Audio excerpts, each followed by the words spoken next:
하시기 바랍니다. 예, 안녕하십니까. 자유한국당 부산 진골 출신 이현성 의원입니다. 먼저 그 후보자께서 우리 상임을 그대로 오고 싶어 하셔도 못 오셨는데 저는 뭐 6년 연속으로 계속해서 활동하고 있습니다. 부럽습니까? 예, 먼저 그 선배 동료 의원으로서 우리 그 문재인 정부 최초이자 처음으로 여성 국토교통부 장관 후보자 된 것을 축하를 드리면서 몇 가지 좀 여쭤보겠습니다. 많은 동료 의원께서 인사 5대 원칙 그 말씀을 하셨는데 후보자께서 보시기에 그 문재인 정부 출범 후에 이 원칙이 제대로 잘 지켜지고 있다고 생각하십니까? 그 문제에 대해서 대통령께서 양해 말씀을 하시면서 세부적인 기준을 마련해서 발표하겠다 말씀하신 걸로 알고 있습니다. 예, 그러면 그 후보자 본인께서는 이 5대 인사 원칙에 어느 정도 그 부합하다고 생각하세요? 살면서 뭐 크고 작은 실수는 다 하고 사는 거니까 제가 뭐 완전하다 이렇게 말씀드릴 수는 없지만 최선을 다해서 열심히 살려고 했습니다. 예, 그 현재 그 후보자 관련해서는 많은 분들께서 지적해 주셨고 언론에도 많이 보도된 바 있는데 석사 논문 표절, 그 배우자의 그 연천군 그 토지 매입 문제, 그 다음에 그 배우자의 그 스카이라이프 취업 특혜 문제, 이중소득 공제, 여동생 보좌진 채용 문제, 또 그 지역시의원의 그 고액 후원금 및 또 사인 간의 그 수상한 채무 변제 등 많은 그 의혹이 제기되고 있습니다. 그래서 그 오늘 청문회를 통해서 그동안 제기된 그 후보자 관련 그 의혹들에 대한 그 사실관계를 확실하게 그 해주시고 또 국토교통부 장관으로서 어느 정도 그 직무를 수행할 능력과 자질이 있는지 제가 그 검증을 한번 해보도록 하겠습니다. 먼저 후보자의 그 배우자 그 취업 문제인데요. 후보자 배우자께서는 그 평화민주당 그 관료 출신이었는데 92년도에 지방선거에 그 출마하느라고 이제 그만두셨고 그 이후에 이 취직될 때까지 주요 경력이라든지 그 이 납세라든지 이런 그런 자료가 전혀 나타나지 않고 있습니다. 한 10년 가까이 어떤 활동을 하시는지 모르겠는데 처음 그 채용됐을 때가 나이로 보니까 한 40살이 넘었어요. 그때 이제 신입사원으로 이제 취직을 해가지고 1년 반 만에 2002년도에 과장으로 승진을 했고, 그 다음에 그 2005년도에는 약 3년도 되지 않아가지고 차장으로 승진해서 2014년 퇴직할 때까지 쭉 그 근무를 하셨는데, 이 승진이 좀 빠르다는 저는 생각이 들고요. 이 제출된 자료를 보면은 추천을 통해서 그 특별 채용이 이루어졌다고 했는데 사실 그 저희들 자료 요구를 했는데 누가 추천했는지 아직 그 자료가 그 나오지 않고 있습니다.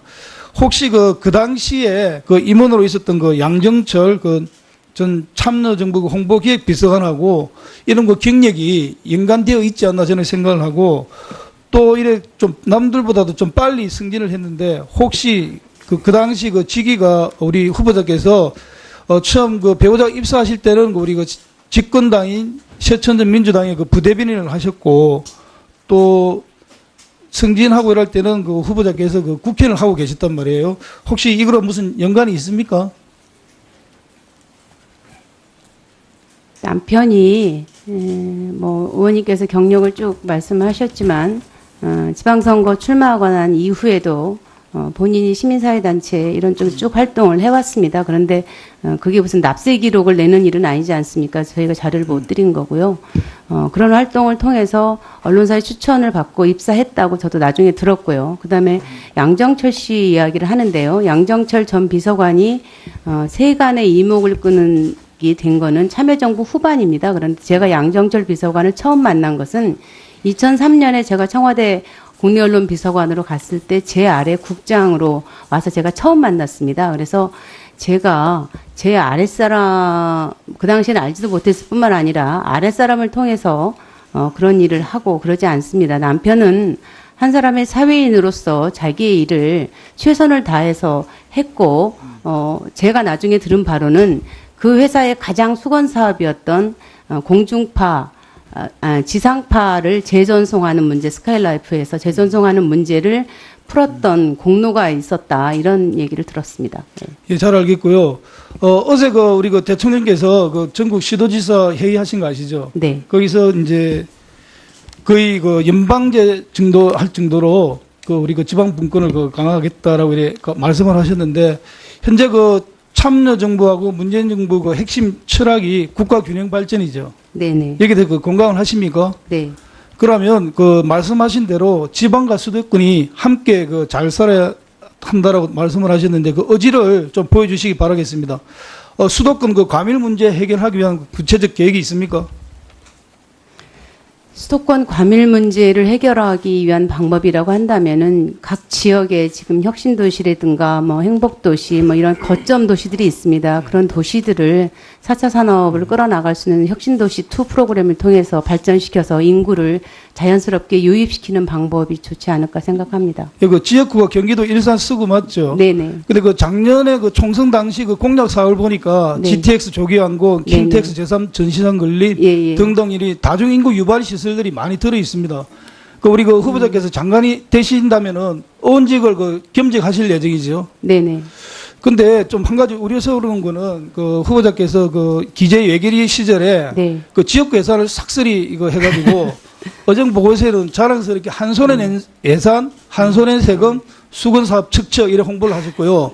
뿐만 아니고 그 예결위원장 시절에 그 고향 전북에 사상 최대 예산을 몰아줘가지고 올해 1월에 자랑스러운 전북인상을 수상을 하셨어요.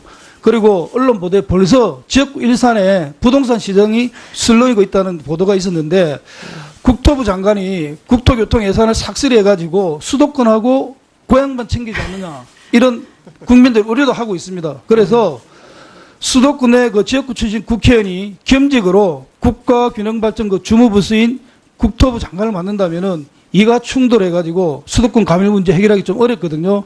그래서 그 국가균형발전 의지 보이는 의미에서 장관이 되신다면은 의원직을 포기할 생각이 있습니까? 그럴 순 없고요. 많은 의원님들께서 또 우리 국토위에 계신 의원님들이 전국에서 고루 다 참여하신 걸로 알고 있습니다. 의원님들의 의견을 고루 들어서 명실상부한 국토균형 발전이 이루어지도록 열심히 노력하겠습니다. 장관이 되신다면은 그 예산 정책 집행 과정을 면밀하게 지켜보겠습니다. 네, 감사합니다. 네, 수고하셨습니다. 네, 다음은 오전 마지막 질의로 네, 전현희 의원님 네, 질의하시기 바랍니다. 네.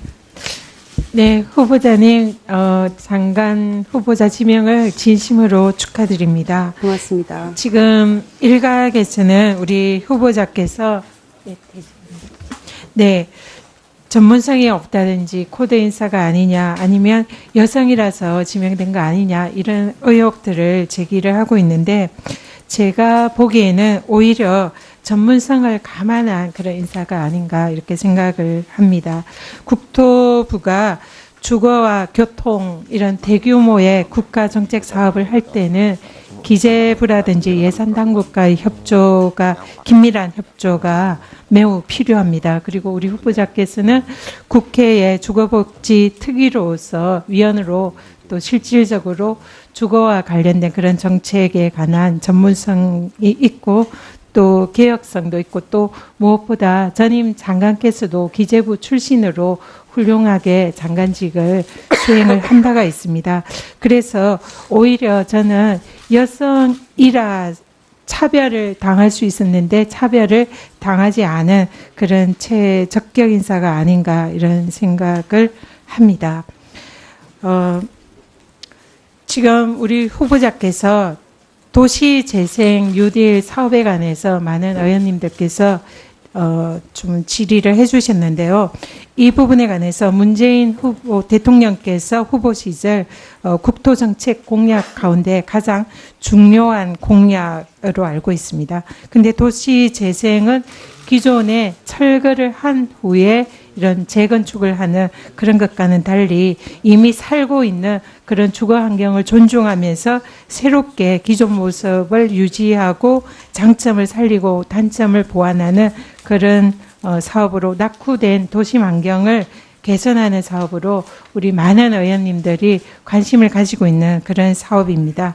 그런데 이 도시재생 사업이 좀 임대료가 저렴한 구도심을 이렇게 재개발하는 과정에서 기존의 세입자들이 임대료 상승을 견디지 못하고 그 지역을 떠나는 젠트리피케이션이 매우 우려되는, 심화될 거라고 우려되는 그런 지적들도 있습니다.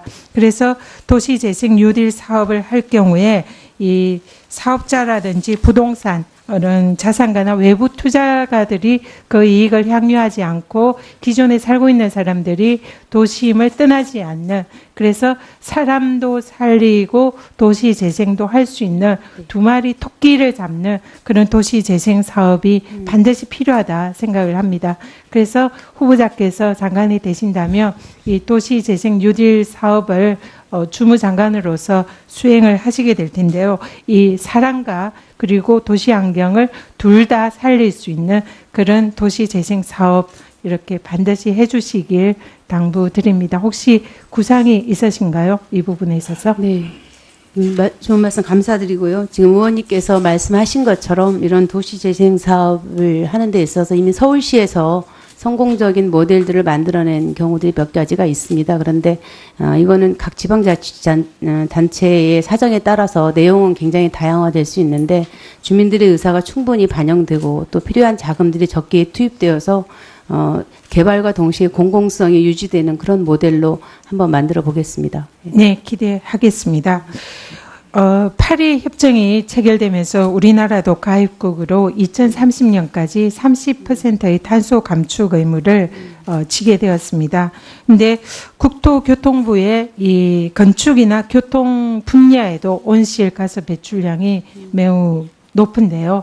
그래서 주무장관님으로서 이 온실가스 국가적인 감축 의무에 부응하기 위해서 건축이나 교통 분야에도 온실가스 배출량을 감축을 하셔야 될 그런 책임이 있습니다. 우리 2013년도에 교통 부분의 배출량을 보면 전체 배출량의 16%고요. 건축물 부분에도 온실가스 배출이 25%를 차지하는 그런 통계가 있습니다. 그래서 이 교통이나 이 건설 이 분야에 있어서는 또 정책 여하에 따라서 온실가스 감축을 할 수 있는 그런 여지도 높다고 평가가 되는데요. 그래서 우리나라가 지금 선진국에 비해서는 온실가스의 배출량이라든지 활동량이라든지 이런 통계 조사가 제대로 되어 있지 않습니다. 그래서 향후에 국토 온실가스 지도나 관리 시스템을 속히 구축을 해서 온실가스 감축의 이런 기본 틀을 만들어야 된다 생각을 하는데 이 부분에 관해서 우리 장관님 견해 여쭙고 싶습니다. 후보자님. 네. 좋은 말씀 감사드리고요. 교통에 있어서는 일단 버스와 화물차의 이 부분에서 이제 배기가스 문제가 좀 심각한 것 같습니다. 여기에는 이제 경유차, 폐차 문제를 지원한다든지 아니면 전기차, 친환경차로 바꿔나가는 데서 예산 지원 문제라든가 이런 것들이 종합적으로 함께 실시되어야 된다고 생각을 하고요. 건축물의 경우에도 친환경 설계라든가 친환경 건축 소재를 개발한다든지 이렇게 해가지고 건축물이 온실가스 배출 문제에 있어서 해결하는 새로운 길들을 좀 만들어 보도록 하겠습니다. 네. 지금 그 서울시의 도시철도 지하철에 어르신들에 대한 법정 무임승차 제도가 있습니다. 근데 이 무임승차의 이 손실 비용을 도시철도가 감당하지 못해서 극심한 재정 압박에 시달리고 있는데요. 지금 총 손실 비용은 5,500억 정도에 달하고 서울 도시철도 단기 순손실의 66%를 차지하는 매우 높은 비중을 차지하고 있습니다. 그리고 서울도시철도의 경우에는 작년 단기 순손실 92.6%가 법정 무임 승차 손실 비용입니다. 그러다 보니 서울도시철도 1, 4호선은 개통 후에 평균 35년이 지났는데요. 현재 노후 전동차 교체라든지 보수가 필수적임에도 불구하고 재정난으로 투자 여력이 없어서 우리 시민들의 안전에 매우 위협을 받고 있는 그런 사안입니다. 그래서 이 네. 전현희 의원님께서 지금 말씀하신 서울 지하철의 전동차 교체 문제에 대해서는 지난해 예산 심사할 때 박원순 시장님으로부터 많은 이야기를 들었습니다. 그리고 똑같은 문제가 지금 부산시에서도 지금 시작되고 있습니다. 그래서 무료 승차에 대한 거기에서 발생하는 적자 문제 때문에 이 노후 차량 교체에 대한 예산을 투여할 수 없는 서울시와 부산시의 사례를 들고 있는데, 이 문제에 대해서는 재정 당국과 상의를 해가지고 노후 시설뿐만 아니라 노후 차량에 대한 예산이 지원될 수 있어서 재정 부담을, 지방자치단체 재정 부담을 덜어주고 시민의 안전을 보장할 수 있는 길들을 좀 마련해 보도록 재정 당국과 노력하도록 하겠습니다. 네. 네, 전현희 의원님 수고 많으셨습니다. 지금 위원님들의 질의가 진행 중입니다만 효율적인 인사청문회 운영을 위해서 잠시 정회했다가 오후 2시에 속개하도록 하겠습니다. 정회를 선포합니다.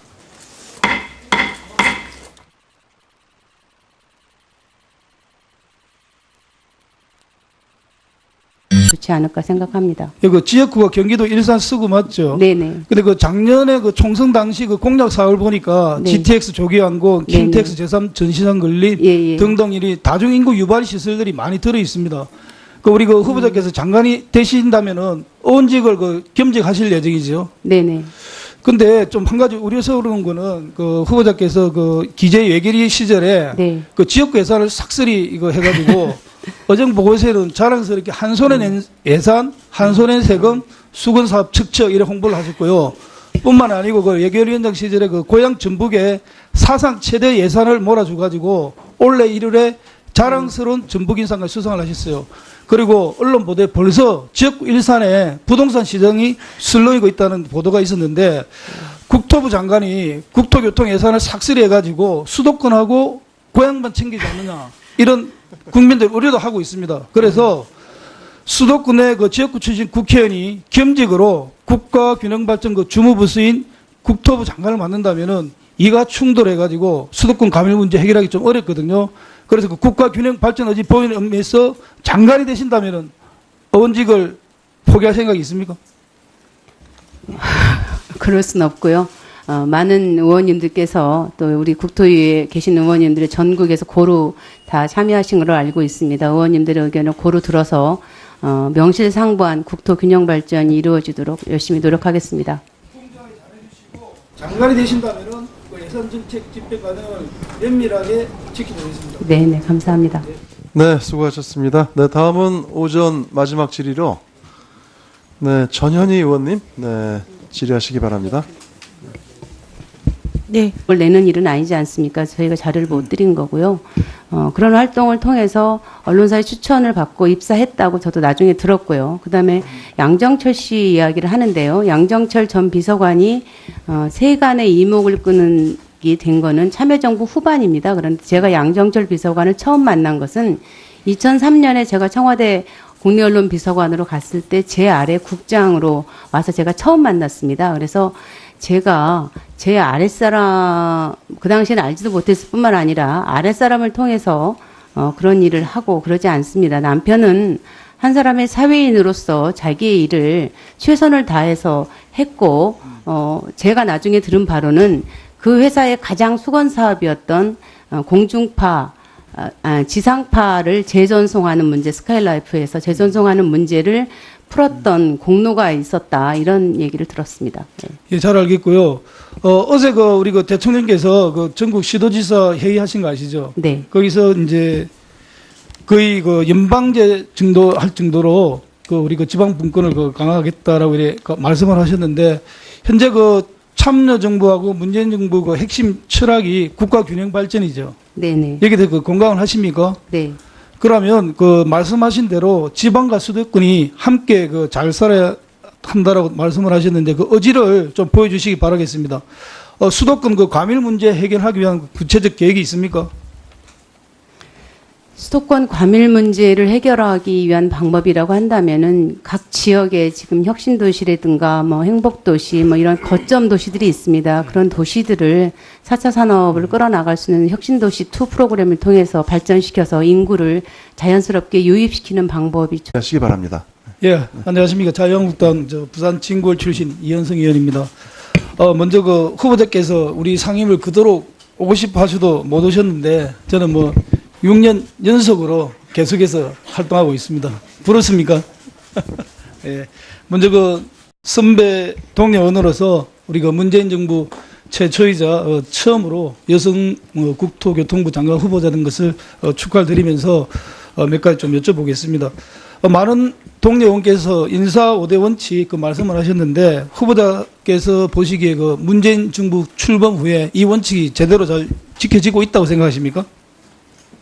그 문제에 대해서 대통령께서 양해 말씀을 하시면서 세부적인 기준을 마련해서 발표하겠다 말씀하신 걸로 알고 있습니다. 예, 그러면 그 후보자 본인께서는 이 5대 인사 원칙에 어느 정도 그 부합하다고 생각하세요? 살면서 뭐 크고 작은 실수는 다 하고 사는 거니까 제가 뭐 완전하다 이렇게 말씀드릴 수는 없지만 최선을 다해서 열심히 살려고 했습니다. 예, 그 현재 그 후보자 관련해서는 많은 분들께서 지적해 주셨고 언론에도 많이 보도된 바 있는데 석사 논문 표절, 그 배우자의 그 연천군 그 토지 매입 문제, 그 다음에 그 배우자의 그 스카이라이프 취업 특혜 문제, 이중 소득 공제, 여동생 보좌진 채용 문제, 또 그 지역시의원의 그 고액 후원금 및 또 사인 간의 그 수상한 채무 변제 등 많은 그 의혹이 제기되고 있습니다. 그래서 그 오늘 청문회를 통해서 그동안 제기된 그 후보자 관련 그 의혹들에 대한 그 사실관계를 확실하게 그 해주시고 또 국토교통부 장관으로서 어느 정도 그 직무를 수행할 능력과 자질이 있는지 제가 그 검증을 한번 해보도록 하겠습니다. 먼저 후보자의 그 배우자 그 취업 문제인데요.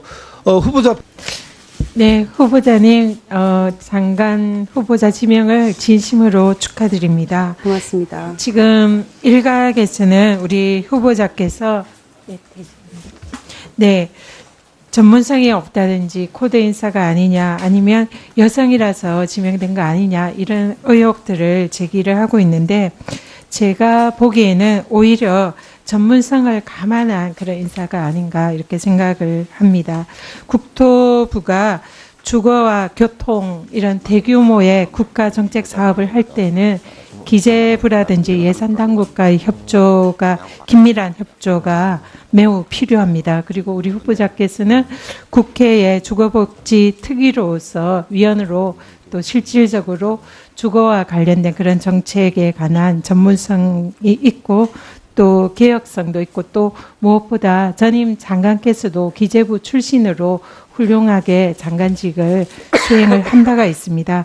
그래서 오히려 저는 여성이라 차별을 당할 수 있었는데 차별을 당하지 않은 그런 최적격 인사가 아닌가 이런 생각을 합니다. 지금 우리 후보자께서 도시재생 뉴딜 사업에 관해서 많은 의원님들께서 좀 질의를 해주셨는데요. 이 부분에 관해서 문재인 후보 대통령께서 후보 시절 국토정책 공약 가운데 가장 중요한 공약으로 알고 있습니다. 근데 도시재생은 기존에 철거를 한 후에 이런 재건축을 하는 그런 것과는 달리 이미 살고 있는 그런 주거 환경을 존중하면서 배우자께서는 그 평화민주당 그 관로 출신이었는데 92년도에 지방선거에 그 출마하느라고 이제 그만두셨고 그 이후에 이 취직될 때까지 주요 경력이라든지 그 이 납세라든지 이런 그런 자료가 전혀 나타나지 않고 있습니다. 한 10년 가까이 어떤 활동을 하시는지 모르겠는데 처음 그 채용됐을 때가 나이로 보니까 한 40살이 넘었어요. 그때 이제 신입사원으로 이제 취직을 해가지고 1년 반 만에 2002년도에 과장으로 승진을 했고 그 다음에 그 2005년도에는 약 3년도 되지 않아가지고 차장으로 승진해서 2014년 퇴직할 때까지 쭉 그 근무를 하셨는데 이 승진이 좀 빠르다는 저는 생각이 들고요. 이 제출된 자료를 보면은 추천을 통해서 그 특별 채용이 이루어졌다고 했는데 사실 그 저희들 자료 요구를 했는데 누가 추천했는지 아직 그 자료가 그 나오지 않고 있습니다. 혹시 그 당시에 그 임원으로 있었던 그 양정철 그 전 참여정부 홍보기획비서관하고 이런 그 경력이 연관되어 있지 않나 저는 생각을 하고 또 이래 좀 남들보다도 좀 빨리 승진을 했는데 혹시 그 당시 그 직위가 우리 후보자께서 처음 그 배우자 입사하실 때는 우리 그 집권당인 새천년 민주당의 그 부대변인을 하셨고 또 승진하고 이럴 때는 그 후보자께서 그 국회의원을 하고 계셨단 말이에요. 혹시 이거랑 무슨 연관이 있습니까? 남편이 뭐 의원님께서 경력을 쭉 말씀하셨지만 지방선거 출마하고 난 이후에도 본인이 시민사회단체 이런 쪽 쭉 활동을 해왔습니다. 그런데 그게 무슨 납세 기록